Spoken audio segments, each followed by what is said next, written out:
جہاں کچھ اجنبی لوگ اسے کسی دوسرے ملک اسمگل کرنے کی باتیں کر رہے تھے۔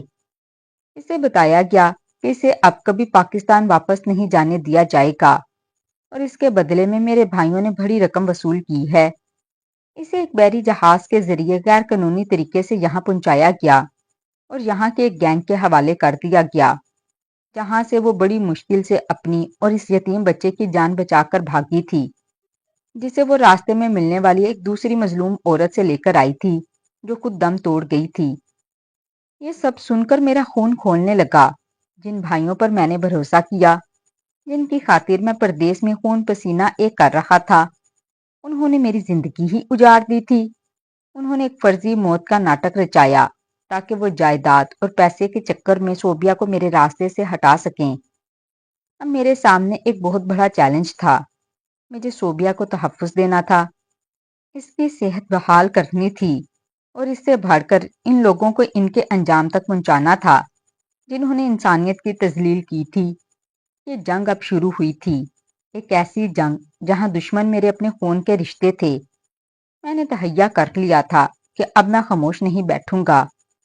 میں ان سب کے چہروں سے نقاب اتاروں گا اور صوبیہ کو اس کا کھویا ہوا مقام واپس دلاؤں گا، چاہے اس کے لیے مجھے قانون ہاتھ میں لینا پڑے یا پھر پوری دنیا سے لڑنا پڑے۔ میں صوبیہ کو اپنے فلیٹ پر لے تو آیا تھا، لیکن میرا اپنا ذہن ایک ایسی جنگ کا میدان بنا ہوا تھا جہاں جذبات اور عقل آپس میں ٹکرا رہے تھے۔ اسے بستر پر لٹانے کے بعد جب میں نے اس کے پاؤں دیکھے تو کلیجہ منہ کو آ گیا۔ وہ ننگے پاؤں کلومیٹر پیدل چلی تھی، تلوے زخمی تھے اور خون جم چکا تھا۔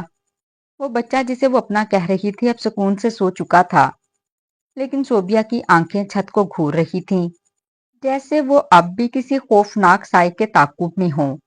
میں اس کے پاس بیٹھا اور اس کا ہاتھ تھاما تو وہ بری طرح اچھل پڑی۔ ڈرو مت صوبیہ، میں ہوں تمہارا شوہر، تم اب محفوظ ہو، میں نے نم آلود آواز میں کہا۔ اس نے میری طرف دیکھا، اس کی آنکھوں سے ضبط کے بندھن ٹوٹ گئے، وہ پھوٹ پھوٹ کر رونے لگی۔ وہ انسان نہیں ہیں، وہ درندے ہیں، آپ کے بھائی، آپ کی بھابیاں، انہوں نے مجھ پر وہ وقت گزارا ہے جو میں مرتے دم تک نہیں بھول سکتی۔ اس کی آواز میں وہ کپکپاہٹ تھی جو روح تک لرزا دے۔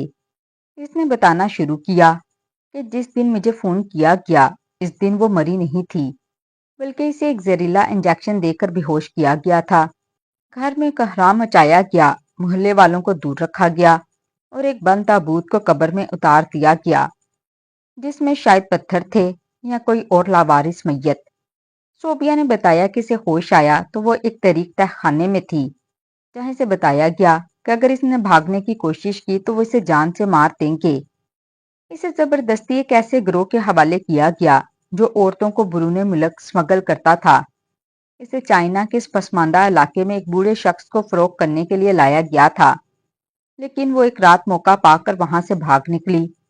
وہ بچہ اسے ایک ریلوے اسٹیشن پر ملا تھا جہاں ایک عورت دم توڑ رہی تھی۔ اس نے اس معصوم کی زندگی بچانے کے لیے اسے اپنی گود میں لے لیا اور تب سے وہ در در کی ٹھوکریں کھا رہی تھی۔ میں یہ سب سن رہا تھا اور میرا ہاتھ غصے سے میز پر پڑی پانی کی بوتل پر اس قدر سختی سے جمع ہوا تھا کہ وہ ٹوٹنے کی قریب تھی۔ میرے اپنے سکے بھائیوں نے، جن کی شادیاں میں نے اپنی کمائی سے کیں، جن کے بچوں کی فیسیں میں یہاں ٹیکسی چلا کر بھرتا رہا، انہوں نے میری ہی زندگی کی بنیادیں ہلا دیں۔ غصے کی ایک لہر میرے پورے وجود میں دوڑ گئی۔ میں نے اسی وقت پاکستان فون کرنے کے لیے موبائل اٹھایا، لیکن صوبیہ نے میرا ہاتھ پکڑ لیا۔ نہیں، ابھی نہیں، وہ کانپتے ہوئے بولی۔ اگر انہیں پتا چل گیا کہ میں زندہ ہوں اور آپ کے پاس ہوں تو وہ اس بار ہمیں نہیں چھوڑیں گے۔ ان کے پیچھے بہت طاقتور لوگ ہیں۔ وہ گروہ جو مجھے یہاں لایا، اس کے کارندے اب بھی مجھے ڈھونڈ رہے ہوں گے۔ اس کی بات سچ تھی۔ میں چائنا میں ایک معمولی ٹیکسی ڈرائیور تھا اور یہاں کے قانون اور زبان سے میری واقفیت اتنی زیادہ نہیں تھی کہ میں اکیلا ایک بین الاقوامی گروہ اور اپنے مکار خاندان سے لڑ سکوں۔ مجھے صبر سے کام لینا تھا۔ اس رات میں سو نہ سکا۔ میں بالکنی میں کھڑا چائنا کی روشنیوں کو دیکھ رہا تھا جو اب مجھے دھندلی نظر آ رہی تھیں۔ میرا ذہن ایک ایسے منصوبے کی تلاش میں تھا جس سے میں صوبیہ کو قانونی طور پر تحفظ دے سکوں اور ان لوگوں کو بے نقاب کر سکوں جنہوں نے میری غیر موجودگی میں یہ غلیظ کھیل کھیلا اور میری زندگی تباہ کر دی۔ اگلے چند دن میں نے صوبیہ کو چھپا کر رکھا۔ میں کام پر جاتا لیکن میرے دل ہر وقت کھٹکتا رہتا کہ کہیں کوئی اس کے دروازے پر نہ آ جائے۔ میں نے اپنے ایک پرانے چینی دوست چینگ سے رابطہ کیا جو پولیس میں کچھ اثر و رسوخ رکھتا تھا۔ میں نے اسے پوری سچائی تو نہیں بتائی لیکن یہ ضرور کہا کہ میری بیوی کے ساتھ کچھ قانونی مسائل ہیں اور اسے تحفظ چاہیے۔ چینگ نے مجھے مشورہ دیا کہ سب سے پہلے مجھے یہ ثابت کرنا ہوگا کہ صوبیہ زندہ ہے کیونکہ سرکاری کاغذات میں تو وہ مر چکی تھی۔ اسی دوران پاکستان سے میرے بڑے بھائی کا فون آیا۔ اس کی آواز میں وہی ہمدردی تھی جو اب مجھے زہر لگ رہی تھی۔ چھوٹے، سنا ہے تم نے دوبارہ کام شروع کر دیا ہے۔ دیکھو ہمت نہ ہارنا، صوبیہ چلی گئی تو کیا ہوا، ہم تمہاری دوسری شادی کروا دیں گے۔ اس کی زبان سے یہ جملہ سن کر میرا جی چاہا کہ میں فون میں گھس کر اس کا گلا دبا دوں، لیکن میں نے ضبط کیا اور بہت عام لہجے میں جواب دیا، بھائی ابھی تو اس کے غم سے میں نکلا نہیں، شادی کی بات بعد میں کریں گے، بس اس کی قبر کی تصویر بھیج دیں، جی بہت اداس ہے۔ تھوڑی دیر بعد اس نے ایک قبر کی تصویر بھیجی جس پر صوبیہ کا نام لکھا تھا۔ وہ تصویر دیکھ کر میرا شک یقین میں بدل گیا کہ سازش بہت گہری ہے۔ جس تاریخ پر اسے دفن کیا گیا تھا اس دن میں پاکستان کے لیے روانہ ہو چکا تھا، لیکن انہوں نے جنازہ میرے پہنچنے سے پہلے ہی کیوں پڑھوایا؟ اب میرے پاس ثبوت تھا کہ وہ جھوٹ بول رہے تھے۔ میں نے فیصلہ کر لیا تھا کہ اب میں دفاعی پوزیشن سے نکل کر حملے کی تیاری کروں گا۔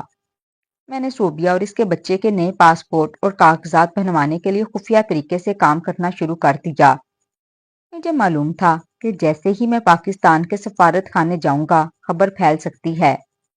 میں نے سفارت خانے کی بجائے اپنے چینی دوست چینگ کی مدد سے وہاں کے انسانی حقوق کے ایک مقامی ادارے سے رابطہ کیا اور صوبیہ کا بیان ریکارڈ کروایا۔ جب قانونی طور پر یہ ثابت ہو گیا کہ وہ زندہ ہے اور اسے سمگل کر کے لایا گیا ہے تو چائنا کی پولیس نے اس بین الاقوامی گروہ کے 2 کارندوں کو دھر لیا جنہوں نے تفتیش میں میرے بھائیوں کا نام اگل دیا۔ میں نے پاکستان میں اپنے ایک وکیل دوست کے ذریعے تمام ثبوت پولیس کو فراہم کیے، جس کے نتیجے میں میرے بھائیوں اور ان کے سہولت کاروں کو گرفتار کر لیا گیا۔ جائیداد اور پیسوں کی ہوس نے انہیں جیل کی سلاخوں کے پیچھے پہنچا دیا تھا۔ میں نے صوبیہ اور اس معصوم بچے کو قانونی طور پر اپنی پناہ میں لے لیا اور ہم نے وہیں چائنا میں ایک نئی اور پرامن زندگی کا آغاز کیا۔ آج جب میں صوبیہ اور اس بچے کو ہنستا ہوا دیکھتا ہوں تو مجھے احساس ہوتا ہے کہ سچائی کی جیت چاہے دیر سے ہو مگر ہوتی ضرور ہے، اور اب ہماری زندگی میں خوف کا کوئی سایہ باقی نہیں رہا۔ تو ناظرین کمنٹ باکس میں لازمی بتائیے گا کہ آج کی کہانی آپ کو کیسی لگی۔ اگر کہانی پسند آئی ہو تو ویڈیو کو لائک اور چینل کو سبسکرائب کر دیں۔ شکریہ۔